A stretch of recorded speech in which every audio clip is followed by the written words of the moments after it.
Okay. Welcome to the stage, and I'm very grateful to you all. Can you hear me now? For welcoming George Mitchell, who's going to speak to us on Vijayanagar, and introduced by William Dalrymple. Big round of applause.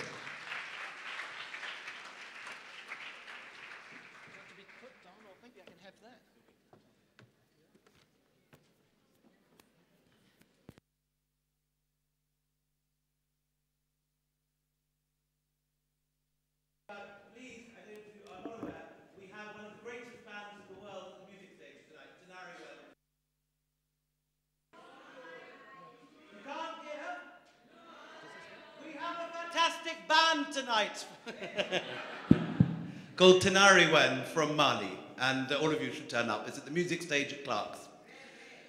At Clark's Hotel, there's a music stage every evening. The festival ends here at 6 and continues at Clark's from 7:30, so you have a break to go and have a drink. Anyway, George Mitchell studied archaeology in London, having emerged from Sydney, Melbourne, and has spent a great deal of his life digging the ruins at Hampi, the great city of Vijayanagar, and has put together an entire research project with numerous publications. It's an extraordinary, epic, lifetime work, and he's come today to talk to us at Jaipur about it.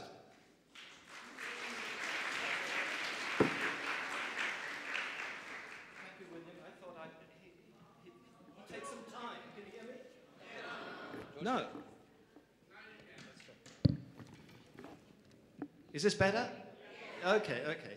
That was a bit abrupt, don't you think? William, I mean, it wasn't very long. But one thing that William did mention, just for all of you, that you've heard of this place called Hampi. You've heard of a place called Vijayanagar. They are the same. So don't get confused. Today the site is known as Hampi because that's the village in the site.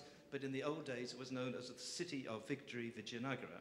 Now, I've just come from the wonderful lecture on Pompeii. Some of you may have sat through that, and I can only be envious as to the 200 years of research, the intensity of scholarship, the amount of debate that has gone on to this wonderful and fascinating ancient Roman city. For Vijayanagar, Hampi, we just haven't had that prolonged sort of research. So some of the ideas I'll be presenting to you today are in progress. Just keep in mind that until the late 1970s, there was no map of the site. The only excavations were in the nature of clearing work, not scientific excavation. And just to disagree with William, myself and John Fritz, my American partner and archaeologist with whom we've run this project, we have never excavated. Because as foreigners working here in India, we were only permitted to document, map, measure, photograph. We're not complaining, there was more than we could possibly do. But so we are surface archaeology people. And one of the questions that could be asked, why bother studying Vijayanagar? Now, there'll be some people here who've been to the site and will need no persuasion. Quite apart from the beauty of the site, it is a very important place for architectural history.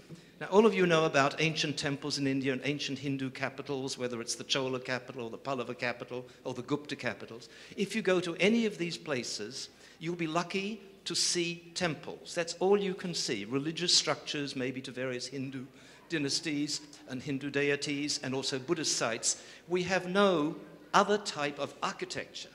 If you want to know what a Hindu imperial city looked like and what was in a Hindu imperial city, Vijayanagar is the earliest and to some extent the most complete example, because we have different sorts of things that we can look at. We have fortifications, we have gateways, we have palaces, we have pleasure pavilions, we have watchtowers, we have storerooms, we have stables, we also have temples of all different types.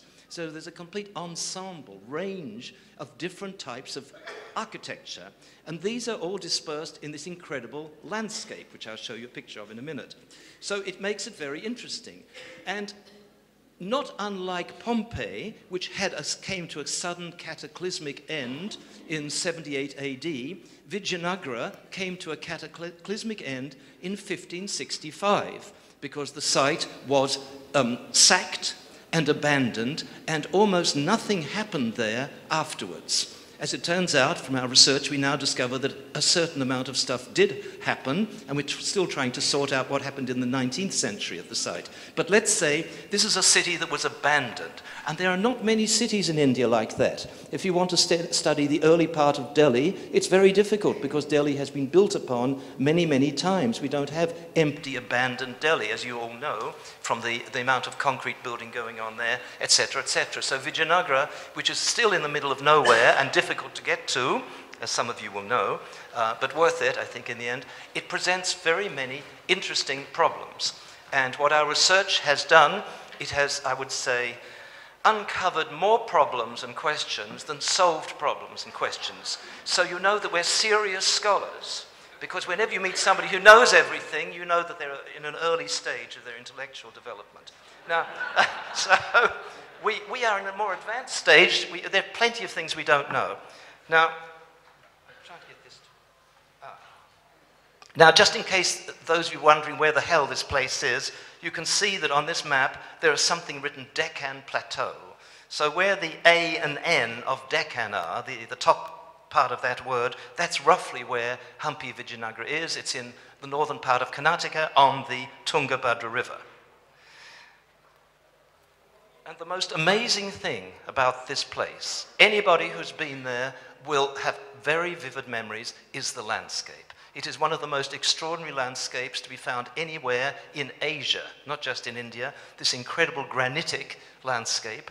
And one of the questions that people immediately ask us, what the hell is a big imperial city of one of the greatest Hindu empires of southern India doing at this place? Why did they build it here? It seems like the most unlikely place. There are a number of possible explanations, which together I think are quite persuasive. Number one, that this type of landscape is very good for defense. If you have enemies to the north, and the sultans of the Deccan were perceived as enemies and they were in war with Vijayanagar, this was a very good natural defense. Number two, you need water to support a population. There is a great river that runs through Vijayanagar, the Tungabhadra, and it loses height. That is, it flows down at a sort of level, which is an ideal circumstance for taking off water channels and create a very extensive hydraulic system. And this hydraulic system permitted the cultivation of enough crops to permit a big population. Some of you will say, how many people lived in this city? We don't know, but hundreds of thousands when the king, court, and military were in residence. So it's something very important, this natural thing. The third thing is that the people who became the Vijayanagar emperors, these early Sangama kings, they were local boys, as far as we know. They were local sort of nobodies who seized the moment in a sort of power vacuum when the Delhi sultans abandoned their control of this part of India, and so gave opportunities for local characters to seize power and use the Muslim threat in a sort of ideological, political way to galvanize everybody together, and within 30, 40 years, almost all of southern India, almost down to the tip of the Cape, came under their sway. One of the great stories between 1330 and 1370, the Vijayanagar state, which formed the dimensions of an empire, was created very, very rapidly. And the last, but not necessarily the least, factor of the landscape is that it has an inherent sanctity. This is a landscape which is imbued with myth, and this myth underpinned the legitimacy of these Sangama brothers who began the Vijayanagar Empire. So the Ramayana, all of you know about that, is very much linked to this site. The Kishkinda chapter, which of course is where Rama and Lakshmana arrive in the kingdom of the monkeys. They encounter Sugriva and Vali, and they get Hanuman. All that part of the Ramayana that all of you know better than I do is believed to have taken place here. This is Kishkinda. Now, I don't have to prove to you that this is the only Kishkinda. This is a belief system linked to this site. People at the place then, and even today, believe that this is Kishkinda, and they do pilgrimages through the site to this day to visit various caves, rocks, mountain tops, river frontages, all of which are imbued with particular episodes in the Ramayana. So this is a very important factor, and one that has endured to the present day. The other factor, let me is the marriage of a local goddess to Shiva. Now, all of you know that in South Indian mythological systems, we have goddesses who belong to particular places. Let's say Meenakshi at Madurai is very familiar to you. These goddesses represent the power of the place. They protect the kings who establish themselves there. At Hampi, we have a goddess who is called Pampa. Pampa and Hampi, it's the same name. And she did a seduction scene with Shiva. You know, it's the wet sari stuff. You know, she bathed, she was beautiful, all that, you know, like in the Bollywood movies. It's an important part of Indian culture, I think, the women with wet clothes. She was very beautiful, she was very available, and she seduced Shiva. And so she didn't become Mrs. Shiva, he became Mr. Pampa. So it's female power. He is called Pampapati, and that is the main myth of Hampi, and it's still going strong. So, and there we have on the screen, I show you, it's actually a 19th century painting, but no doubt reproduces an earlier one, of the marriage of Virupaksha, the name of Shiva at Hampi, and Pampa. So this is all the mythological systems that were harnessed. So if you think of the defense systems, you think of the water systems, you think of the mythological systems, all these were integrated and choreographed with enormous skill at great rapidity to create the city of victory. This is a map. It shows about 25 square kilometers. So it's about 4.5 kilometers across, 5-ish kilometers top to bottom. You can see the river running along the top, and we've written in a square there, the sacred center. This is where all the great religious monuments are, each one of which is like an urban quarter. And then there is a fortified zone beneath, which we call the urban core, in the middle of which, or actually to the west of which, at the left-hand corner, is the royal center. That is where the king and his household lived and did whatever they did. Understanding what they did is not so easy, but we have various theories. This is some of the early temples above Hampi. And so temple architecture at Hampi starts in this quite simple form. These are granite monuments. They're quite small. They're mostly dedicated to Shiva, and they date from the 14th century. They're on Hemakuta Hill, which is the hill that rises above Hampi, which is where Pampa was very pious, and she brought food to all the Shiva ascetics who lived there, and then she went down to the river to bathe, and you know what happened after that. So this is Hampi. The early temple architecture at Hampi is very modest, like that. And this type of gateways, very rudimentary architecture embedded in the landscape. And since the buildings are built of the same granite as the rock, you have this marvelous intermingling of nature and man-made. And I think it's a sort of photographer's paradise, as you can imagine, all these marvelous juxtapositions. This is a 14th century gateway at the summit of Hemakuta Hill, leading from the royal center down to the sacred center.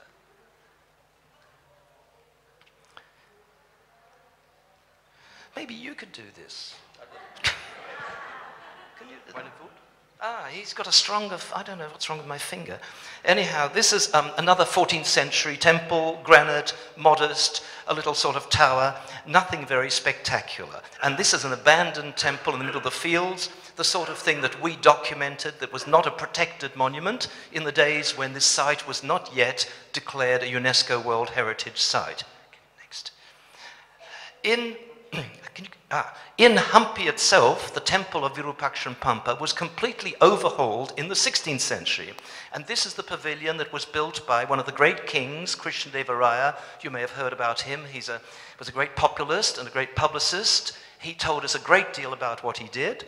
And in 1509, he was coronated, as you say in India, or crowned, as we say in the UK. And he built this mandapa, this hall in front, which was state-of-the-art new type of architecture in southern India. And its feature were the type of columns. Thank you. And these columns were all carved out of single slabs of granite. And some of these are some of the drawings that our architecture students did for us as part of our project. And what you're looking at here are two pieces of granite, one on the left, one on the right, and the column and the cutout bit and the animals are all embedded in the same block. So it's virtuoso carving.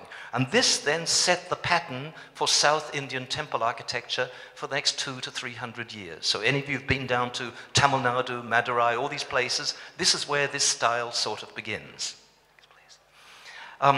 We're now looking at a distant view of the path that leads from Hampi to Vittalapura. Vittalapura is the quarter of the sacred center which had a temple dedicated to Vittal.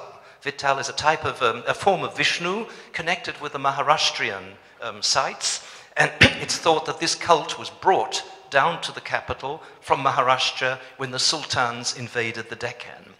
Next, please. And the Vittala temple is a stupendous piece of urban planning.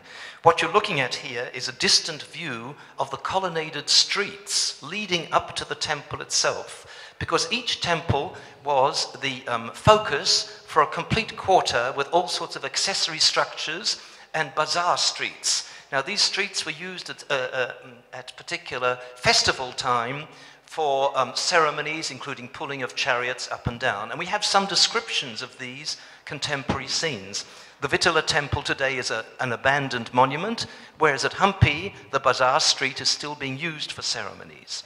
And you can see that sort of tower with a little red brick top. That's what's called a gopura. It's a Tamil term for a towered gateway, which becomes part of the Vijayanagar temple style. Next, please. And this is a plan that we prepared of the Vittala temple, showing what a regularly laid out piece of architecture it is, with a wall all around it, 3 gateways on the east, the north, and the south, 2 of which were added by queens of Krishnadeva, and a temple in the middle with all sorts of freestanding mandapas or columned mandapas. And these were kalyana mandapas, wedding pavilions, where images of the god and the goddess were brought together for betrothal and marriage ceremonies, which, as I suggested before, is an intrinsic part of the South Indian Hindu festival year. Next, please. This is the interior of one of the mandapas, of one of the columned halls of the Vittala temple, and what you're looking at is a showcase of virtuoso granite carving. It's really amazing to think that sculptors could take such an unfriendly stone, which doesn't allow much detail, and carve something which is so delicate. And with all these cut out little bits and pieces, the light is filtered as it enters into the inner part of the temple. So this would have been, I think in the 1540s, almost the 1550s, this would have been cutting edge, most advanced style of South Indian temple architecture to be found anywhere at that time. Next, please. And standing in front of the Vittala temple is this famous chariot shrine. Any of you who've been to Hampi will remember this. This is one of the iconic buildings. It looks like a chariot, but of course it doesn't move. You do understand. It's a stone facsimile of a wooden chariot, some of which do actually have wooden, stone wheels. It once had a very pretty brick tower, but some dim British official towards the end of the 19th century decided it was about to collapse and they pulled it down. But we have wonderful early photographs. And any of you who want to spend some money can go to the bookshop and see a book that I helped put together on early photography at Hampi, which is absolutely wonderful imagery of the 1850s and 1860s. And this little chariot shrine housed an image of Garuda. And Garuda, of course, goes with Vishnu, who was worshipped in this temple. And there were little prancing horses beside the balustrade. Don't take any notice of the elephants. They were put there by archaeologists to make a clear picture. Unfortunately, they made a clear wrong picture. But we found some little bits of tails of horses. So again, as we were learning about Pompeii, reconstruction can sometimes give you the wrong picture. We have to just keep in mind. Next, please. Now, we are going to move from the sacred center to the royal center, the place where the kings, the emperors, all the people in their retinues, in their service, and their private households lived and operated. How exactly it worked, we're not exactly sure because we don't know what building was used for what purpose. But we have no doubt whatever went on in this part of the site. And what I'm showing you here is a painting of the 1540s showing some local governors dressed in Vijayanagar courtly costume. It just so happens this painting isn't at Vijayanagar itself because we have no painting of this period. This is from a temple at a place called Lepakshi that some of you may have visited. It's in Andhra Pradesh, not very far from Bengaluru. And it's the best preserved, earliest South Indian temple paintings that we have. And it's a wonderful clue as how these people might have looked at the time. So this is what the characters would have looked like. Next, please. This shows you what the place looks like. Now, what you're looking at here is a skeleton. All the flesh has gone. All you're seeing is the masonry bits of all sorts of buildings, which we can call palaces, storerooms, barracks, various names we can use without any great confidence. All the timber, all the ivory, all the terracotta, all the precious stones that we know from contemporary descriptions were there in the palaces, all these have disappeared. So we have to use our imaginations, hopefully skillfully rather than less skillfully, to reconstruct what these buildings were. And this, what you see today, has only been revealed since the late 1970s. When I began my work in early 1980, much of what you see there was just bare dirt. And it's clearing work. I wouldn't say it's scientific excavation work. They haven't taken a lot of trouble, the Indian excavators, to preserve all the little bits of burnt wood or little tiny bits of ivory or the little things that would tell us a little bit more. They just want to give a clear picture. So it's okay as work. We just hope that in the future they will do it a little bit more systematically. Next, please. It is a bit hard, isn't it? It's temperamental, okay. And this is our plan, our plan of the Royal Centre. You can see it's extremely irregular. This does not conform to Shastric, geometric layouts of cities. This is a plan that fits into the landscape, and on the right, we have various enclosures, irregular enclosures, which have walls for privacy. And these seem to be connected with the king's public life. And we call it the zone of royal performance. And on the left, to the west, there's a sort of alley. We have a lot of enclosures with the remains of what we believe are residences. So we call that the zone of, royal residence. So there are these sort of rough division in the functioning of the two parts of the royal centre. Next, please.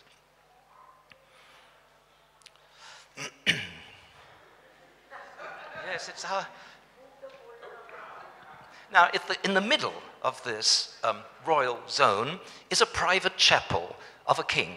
We think it was Devaraya I who built it in the 1420s. I won't go in the arguments about it, but we're quite confident about this.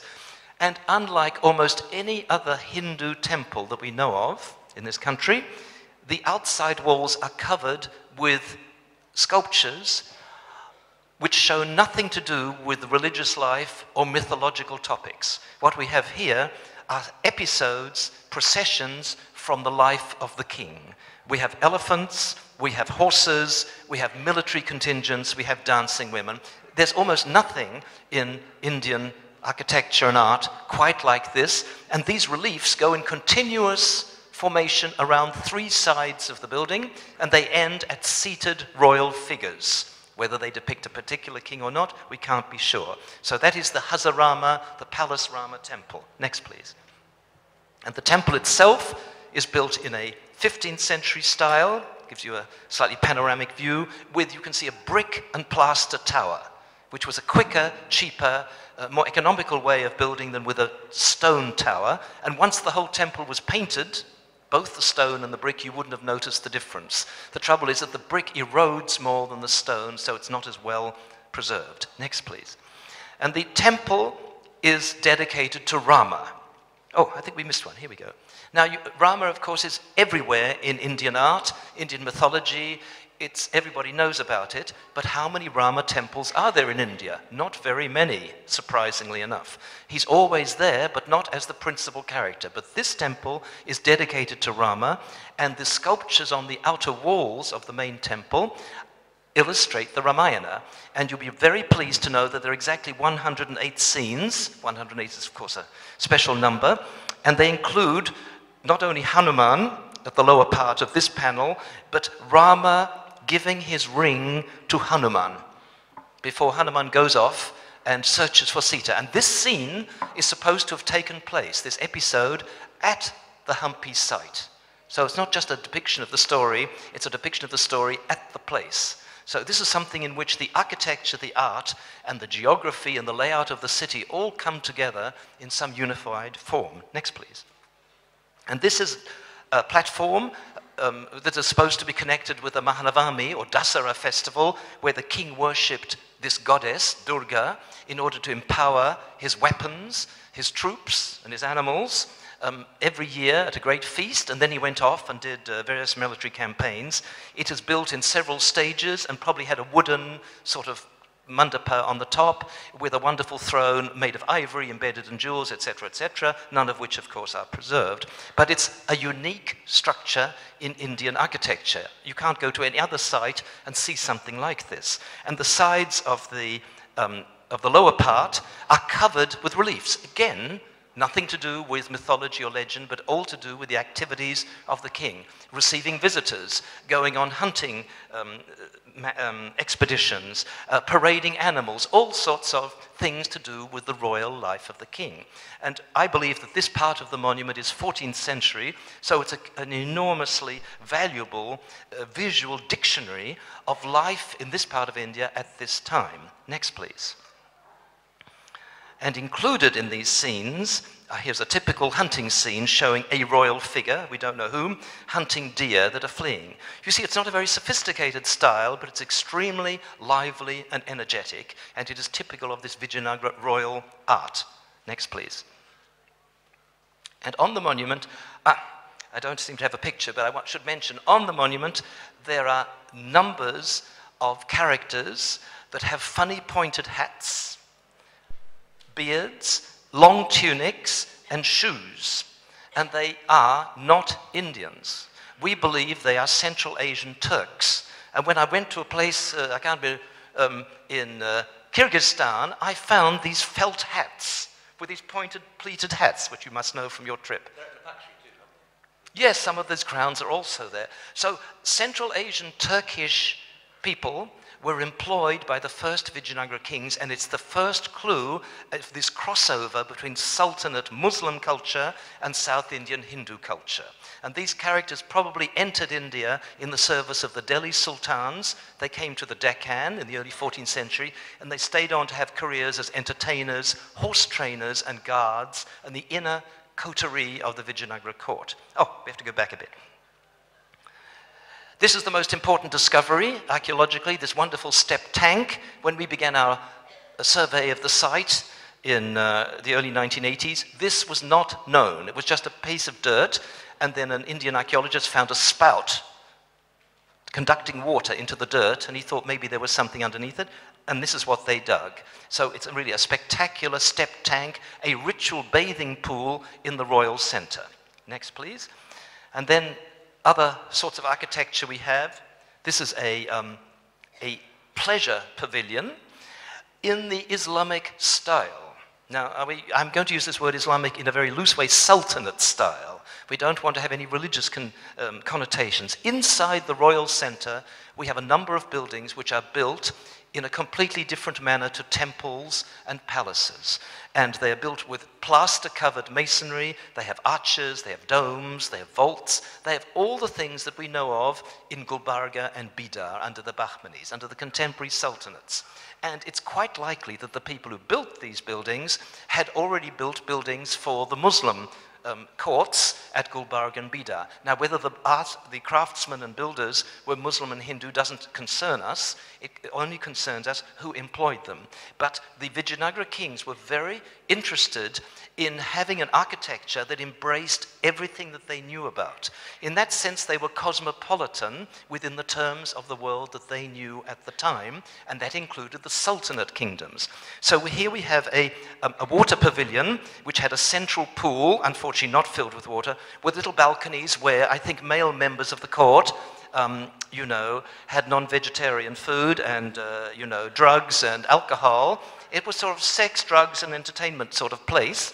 It's called the Queen's Bath, and I think we can be confident that no female member of the royal household ever went anywhere near it. It was for the courtiers and their lady friends, not their family members. Do you get my drift? Because it is located in the part of the city that's well away from the private quarters of the queens. So it's near the military establishment, like the elephant stables and the things where the men would have been and where the king would have operated. So I think the queens would not have been seen in this type of... Now we come to the Lotus Mahal, which is the best preserved palace at Vijayanagar. Now don't get excited about the name Lotus Mahal. It probably tells you more about a 19th century English visitor than anything to do with the use of this building. On the earliest map of 1799, which we have, it's called a council hall. And it may be the place where the military commander or the king gave orders, because just behind are the watchtowers, the Maidan, and the elephant stables, all to do with the male part of the city rather than the female household. Anyhow, what's interesting about it, it has many features which come from Sultanate architecture. The arches with lobes like this, the plaster decoration which you can't see in the photograph, and this is mingled with temple-type features like the double-curved eave, which we call a chaja, and look at those little towers on top of the pavilion, which are very temple-like. So it's what we would call in architecture a hybrid, a mingling of architectures from different sources, but hybridism is generally a negative term in architecture, but I would like to say that this should be considered in a positive way. This is one of the most creative aspects of the architecture of Vijayanagar, probably a 15th century building. We have no control on the chronology of this for the moment. And next, we have a little message here. The elephant stables, which is this famous building. Nobody who's been to Hampi will forget the elephant stables. Well, we spent about 10 years deciding that they couldn't possibly be the elephant stables. It was just too preposterous that this enormous building with domes and vaults, with these 11 chambers, could really have functioned as an elephant stables. We had some sort of puritanical problem about this. I don't know what it was, but you'll be relieved to learn that we now have decided that it is the elephant stables. But not an everyday elephant stables, right? This is a special elephant stables. It's not where the elephants were fed. The thousands of elephants would have been miles away from the royal center where they had grass and all the things that elephants need. But on special occasions, when there were visits from dignitaries, maybe even when the sultans tried to come and negotiate marriages between the different kingdoms, elephants would have been displayed in this very theatrical building. It's a sort of showpiece or a backdrop, a setting for a piece of theater. And it faces onto a very nice garden now, which again is a charming reconstruction that gives you completely the wrong idea, because this building shouldn't face onto a garden, it should face onto a Maidan, a dirt area for parades of troops. And at the middle of the building you can see there's this little sort of little column structure. We could have the next slide, I think there's a photograph, which was probably a pavilion for drummers and musicians. You can see the little chamber at the top.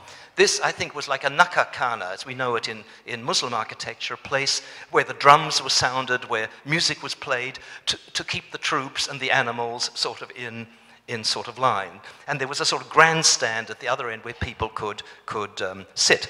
So the Lotus Mahal, the Queen's Bath, the elephant stables, the grandstand are all in the same part of the site and seem to belong to the male ceremonial part of the city. And nor should we underestimate the ceremonial aspect of city. As anthropologists have now shown, we shouldn't think of these entertainments, this sort of ceremonial dimension of kingship, as something which is secondary and accessory to the main task of ruling. It has been shown that these types of activities are part of the ceremonial definition of kingship, because we're not in a world of bureaucrats. This is not Victorian England or present-day India where people are writing or typing lists and things. This is display, how you show yourself. And this is an extremely important mechanism to keep the kingdom and the rulers functioning. I think that's the last slide, is it? One more. Vijayanagar has become a World Heritage Site, and various management plans have been put in place on what to do about it. Unfortunately, this has not always yielded happy results. We're looking at the main bazaar street, the main street leading up to the temple at Hampi, which was, until quite recently, I would say, backed by shops, internet cafes, places to eat, banks, changing money, places to stay. It was the most charming, lively, I would say, functioning bazaar, in the spirit of the old original bazaar.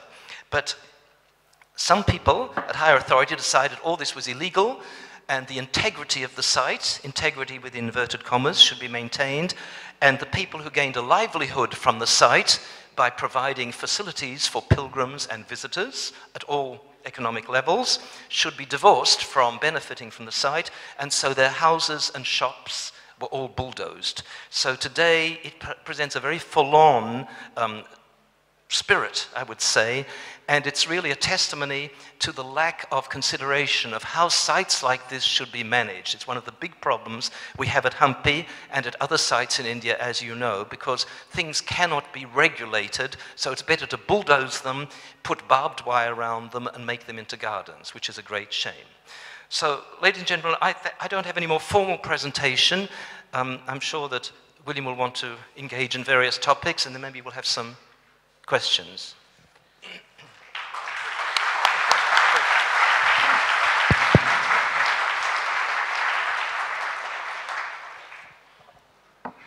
George, the Hampi has a very sensitive position in Indian memory and has played through this a major role in the literature of India. I'm thinking, first of all, of it's Sewell who wrote Vijayanagar, the original book, followed by Naipaul, who arrives in India, a wounded civilization, and turns Hampi into the ultimate symbol of what he more or less calls Muslim barbarism. That Hampi, he says, was this great Hindu capital, which was innocently going about its own brilliant stuff, admired by Portuguese traders, looked on as the high point of what was left of Hindu India. And then 4 wicked Muslim sultanates unite against it, bulldoze it, rape the women, loot the cities, and leave it empty. And in the opening of A Wounded Civilization, this is used as a symbol of what happened to India. India as this wounded, raped, violated civilization, which in 1977, I think when he wrote it at the time of the emergency, he sees as still failing to recover from this great violation and attack. Is your understanding of Vijayanagar's history similar or maybe a little different? Well, William knows the answer to that. It's just a setup, because we had many hours of wonderful discussions at the site on this. The thing is that you will read in the less sophisticated books of Indian history the Muslim-Hindu problem of the Deccan and how the Muslims were always at war with the Hindus, blah, blah, and it was eventually wiped out. Our studies, not only us, but of many scholars, have now realized that this collapsing of history into black and white, good and bad, or however you want to say it, is really false. It was a much more subtle interaction of cultures. No doubt there was a lot of conflict between the sultans of the Deccan and Vijayanagar. These, to begin with, were never religious. I think it's very important to understand. They were territorial conflicts. It was over the control of land, water, mines, resources. Never do we come across in the sources anything anti-Muslim. To the contrary, the Hindu kings employed Muslims as part of their cavalry officers. We know that one king even kept a Quran next to his throne in order to take the oaths of his Muslim officers. The architecture itself shows how much of Islamic sultanate forms were appropriated into the Hindu court. Nobody had any problem with that. So you could think of it as an Islamicized Hindu court. On the other side of the fence, so to speak, you could see Gulbarga, Bidar, and Bijapur as being Hinduized sultanate courts in which 80% of the population at these centers were non-Muslims. Ruled by rulers such as Ibrahim Adil Shah II, who writes poetry of himself as Ganesh and Saraswati and so on. And flirts outrageously with Hinduism to such an extent that when he dies in the tomb, they have to go through the Quran and select all those passages that say he was not an infidel and he was not like this and he was not, and they go on and on and on and on to say what a pure Muslim he was, because obviously there was a lot of uncertainty about this. So they did, but it's extremely poetic, extremely beautiful, and he was one of the most evocative figures of the era. So there was a lot of interaction, because you have to think of the Deccan as the frontier of Islamic culture, permeated with non-Islamic, pre-Islamic Hindu culture. But we use these words Islamic and Hindu with enormous caution, because they do carry a baggage, a weight, which all of you are perfectly familiar with, and we don't want to get into those sorts of debates. And talk a little bit of Phil Waggoner's famous essay, A Sultan Among Hindu Kings. Yes, we're referring to a brilliant American scholar who took particular trouble to show what elements were taken from Islamic Deccan culture into the court of the Hindus. It was the costumes, for example, the names they gave for their crowns. They're wearing these long Middle Eastern-looking tunics and things, and the crowns are called kuliyes, which apparently is a Persian term, and many of their customs. So the Vijayanagar court was very Islamicized, I would say. And politically, if I'm right, I think I'm right in saying that in all these different Deccan kingdoms are making alliances, one with one, two with another.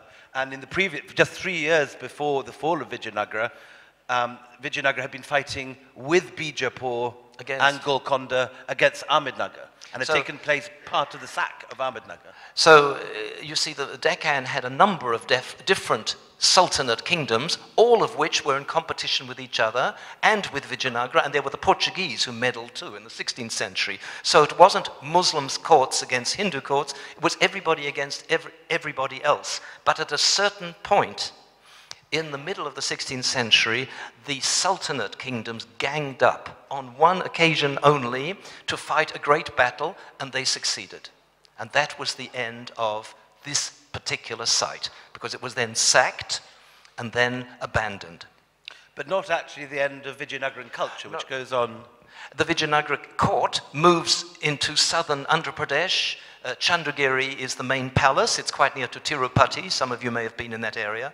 And they go on for another 100 years or so. Penukonda? Penukonda first, then Chandragiri. And they even negotiate with the British about Madras at some point, into the middle of the 17th century there. And the Nayaka rulers who follow on in Madurai. So their governors, these governors called Nayaks in Tamil Nadu, whom the Vijayanagara emperors had placed as governors of all their provinces, as the Vijayanagara hold on southern India lessens, these characters come up and form the kingdoms of Tanjore, Jinji, and Madurai that you know about. Tell us a little about your methodology, what you've actually been doing. You've been, as well as taking plans, there's been studies of the art, the sculpture. Well, we've tried to use, John and I have tried to attract not only students, volunteer students and young professional architects and archaeologists, but as many scholars from many different disciplines as possible. What we've tried to do in a series of monographs that we've published in Delhi with Manohar, they're not glamorous books, but they're academic studies, is to show what can you do with this site in terms of study. You can study temple architecture, you can study palace architecture, you can study hydraulic works. We have a very nice doctoral thesis on the water management of the site. Then you can study the iconography of sculptures.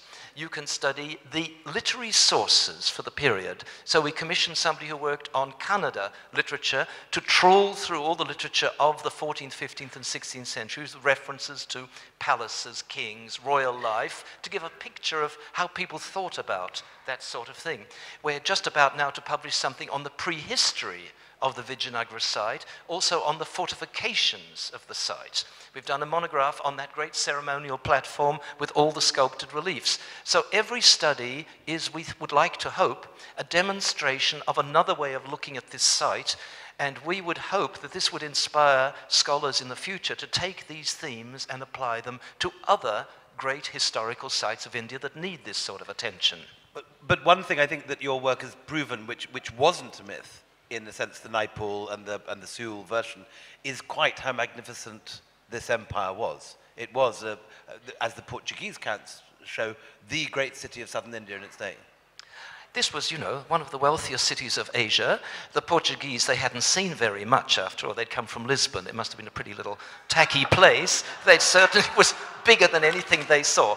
But there can be no doubt that the city of victory, like Angkor in Cambodia, or maybe Pagan in Myanmar, is one of the great, great ruined cities of Asia, and our task has been to at least map it, try to encompass what we can observe on the surface of the ground. Future archaeologists will, of course, reveal more, and this work will go on. We've only been doing it for 30-odd years. You have to remember, Angkor has been studied since the end of the 19th century, and we learnt about Pompeii since the middle of the 18th century. So it's early days. This, I think, is one of the odd things about the British in India in the 19th century. At the same time as they're minutely cataloguing and plundering and stealing bits of all these Mediterranean cultures, of ancient Greece, ancient Rome, taking the whole Parthenon back to Scotland and all this sort of thing, they're not pinching, by and large, stuff from India because they're not interested enough in the history. They remain oddly, I mean, there are odd exceptions like Ferguson and Buchanan, but by and large, it's understudied and remarkably underplundered. And maybe underappreciated in terms of art. They had their eyes for classical Mediterranean art. There's no Vijayanagar art to speak of, I think, in Western collections that you could see. You know, you'd have thought that they would be pinching this stuff. That they would want. It's a bit hard to pinch these big bits of granite, but what they did do, which we had not realized, is how much photography went on. We had no idea until the early 1980s that there had been these campaigns of photography in the 1850s. 1856 is a very early date for photography. I think the Parthenon and the pyramids were only photographed 2 years earlier. There's no pictures of Delhi pre-1857. The first picture of Delhi is 1858. And this is all to do with a British cantonment at Bellary. Bellary is a city about 60 kilometers from the Hampi site. There was a whole British soldiers there, and some of them were amateur photographers, and one of them went on many occasions, we can only guess, with bullock carts and this huge camera, and did waxed paper negatives. This is pre-glass, these calotypes they're called, and in the 1980s this series of 65 or so waxed paper negatives, no original prints, just wax, and they are the largest group of early photographs of any single place in India that I know of. It's amazing. I think the moment has come for questions. That's the gentleman here with his arm up in the aisle. Thank you, George. Fantastic. Thank you very much. I had a wonderful pleasure of spending Shivaratri in 1973 in Hampi. That was like my beginning of my India experience, basically, 41 years ago. And I'd love to share some of the pictures with you if you'd like. I have pictures from '73. But I'd like to know, is that collection of calotypes available in some reproduced form?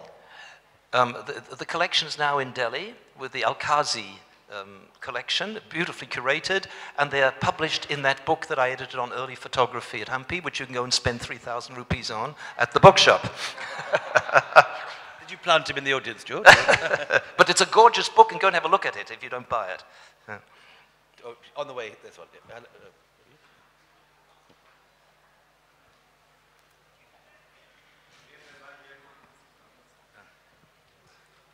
Would you say that the architectural craftsmanship has been lost since those times, or would you say it has evolved and improved?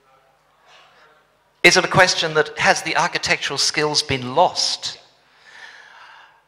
Well, you could, this is a sort of decline type question, that everything's gone downhill since the early times. I think quite a lot of the skills in temple architecture have been preserved until quite recently, even into the 18th century, certainly in the 17th and 18th century. And these types of things that I've shown you at Hampi did continue to be made with ever greater skill and refinement in Madurai and Tanjore, if you travel there. I would say today they don't do things quite as well as they used to, but until quite recently they did. Sadhya.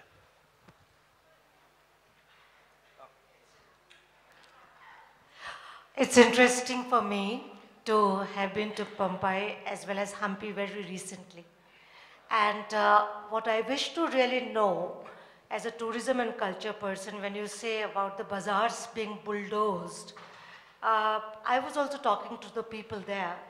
What was the feeling there was that there is also an encroachment problem. It's not about facilities coming up, they are building over the bazaar shops, and that is why they have moved them out. So why do you think that moving them away or placing them differently, since they can't control the construction, this is what exactly has happened at Amer here, where they had to be vacated for, they become ambitious, they start constructing toilets, they start constructing rooms, and suddenly one of you will come and say, what disaster is this Hampi management where so much of new construction has come up? So why do you disagree on that?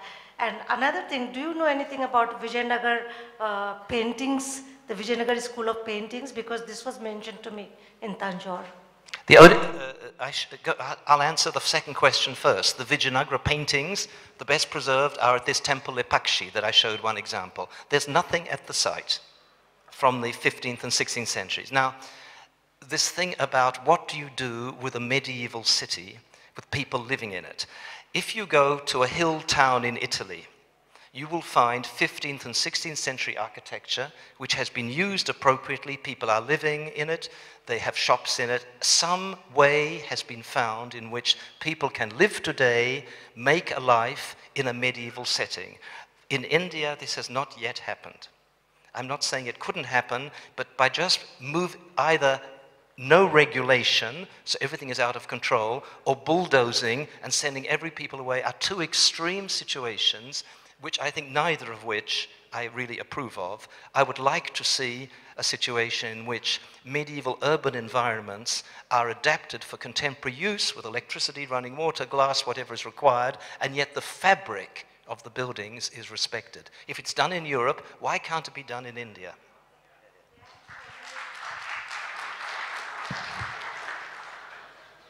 You showed us the photograph of the Vithala temple with the colonnaded structures.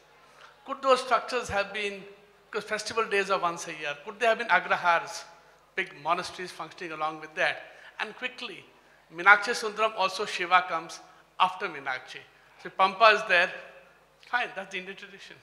But the colonnade structures, such a vast structures, You're absolutely there must have been a reason. It's a very good question. I should have said that in these sacred urban quarters, Vittalapura or Hampi, there were many structures where priestly, Brahminical communities were resident. They have facilities for living, facilities for cooking, facilities for teaching. They were like religious urban quarters. And the king would then visit on one or two occasions a year when there was a big festival. But meanwhile, when the king was away doing military campaigns and making trouble and whatever he was doing, they managed the land, the water, and the crops. And that we know about from the inscriptions. Thanks. I just wanted to come back to what William and you both mentioned about the composite character of Vijayanagar civilization. Now, Ibrahim Ali Adil Shah's Kitab-e Norris Do you think it has the composite character of the cultural influence of this book, of this text, as a parallel in perhaps, in Krishnadevaraya's Amukta Malyada and other such writings? So there's cross-cultural transactions between the two kingdoms. I couldn't comment on what in the Amukta Malyada, which is a Telugu language text on statecraft attributed to Krishnadevaraya, to what extent it has elements in it coming out of Sultanate culture, which is perhaps what you've suggested. I cannot answer that. I'm not exactly sure, but I think it's probably quite likely. Of course, Ibrahim II, he rules after the destruction of the city. As you know, it's towards the end of the 16th into the 17th centuries. But that is a detail. I think these composite hybrid cultures make for enormous creativity in the religious and political and, I would say, courtly experience, and this finds expression in the visual arts. And I think that's what makes Vijayanagar so vital, so lively, and so totally attractive to us today. I've just come back from the big Yoga, the Art of Transformation show in the Freya Sackler in DC, where the Najm al-Ulum is on display. And what's interesting is they juxtapose it with all these. This is a book of necromancy. It's what the technical term is a grimoire.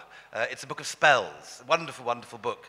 Written by Sultan Ibrahim Ali Shah I, and for the use of his courtiers. And it contains more named yoginis than we have from any other source, from any Hindu source.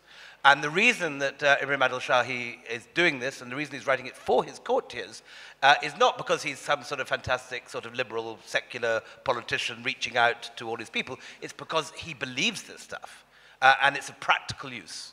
He thinks that if you have the right mantras and build the right yantras, and perform the right rites within them, that you can summon these yoginis who will augment your state power and will make you a powerful ruler in southern India.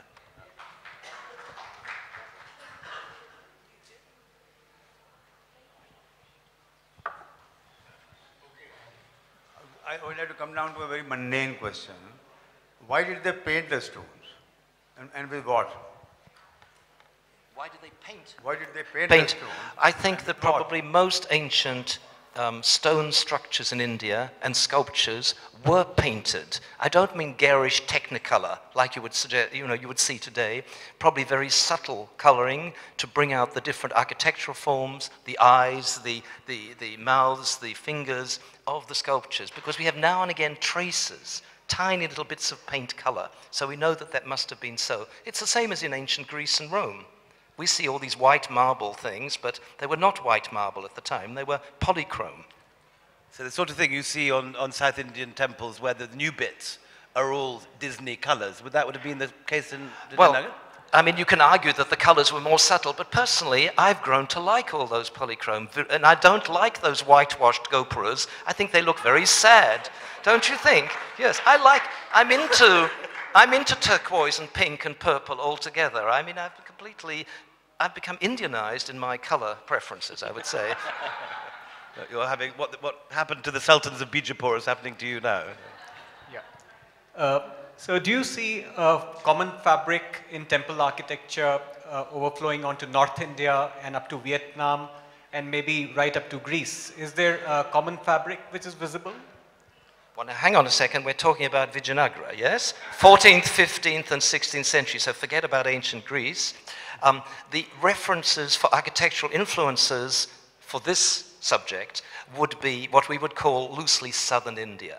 That is Andhra, Karnataka and Tamil Nadu, with a little bit of spillover probably into Southeast Asia as Tamils and Telugus migrate as workers into Southeast Asia in the 19th century. So if you want to see a late Vijayanagara-style temple, you can go to Penang, you can go to Singapore, you can probably go to Colombo, and the Chettiars from Southeast Tamil Nadu, they even built them in Yangon, So this temple architectural style goes on and is taken by people from southern India, and you can even go to Malibu in California and see quite a nice late Vijayanagara-style temple.